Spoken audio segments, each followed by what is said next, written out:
Elle est devenue l'emblème des droits civiques en Amérique.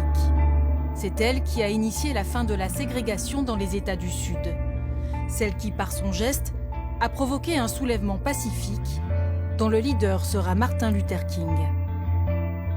Cette femme, modeste couturière, qui a tenu bon face à l'injustice et au racisme, c'est Rosa Parks.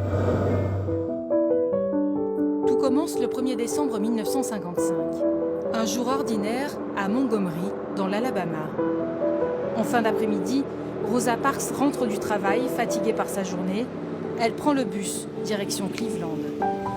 À cette époque, la ségrégation bat son plein pour maintenir les Noirs à distance des Blancs. Les bus n'y font pas exception. Les Noirs doivent se lever si un Blanc souhaite s'asseoir. Rosa Parks, tranquillement, ce jour-là, va refuser l'humiliation. Le chauffeur, très énervé, se lève et l'apostrophe. Alors, vous imaginez les termes, c'est toujours sale négresse, tu es sourde, il la menace. Et là, elle refuse complètement de se lever. Et très calmement, elle dit non, je ne me lèverai pas. Elle est arrêtée, mise en prison et condamnée à une amende de $10.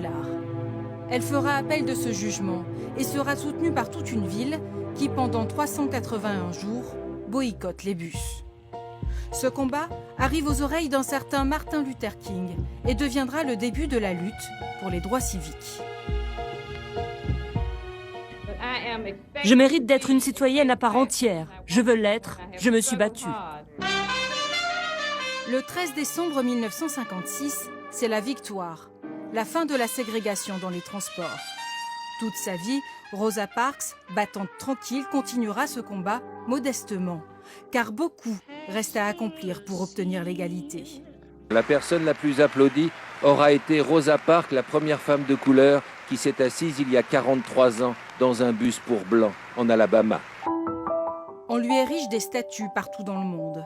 Adulée, elle a pourtant fini sa vie à 92 ans dans la misère, n'ayant jamais tiré profit de sa notoriété. Avare de leçons, elle en répétait une seule, vivre sa vie comme un modèle pour les autres.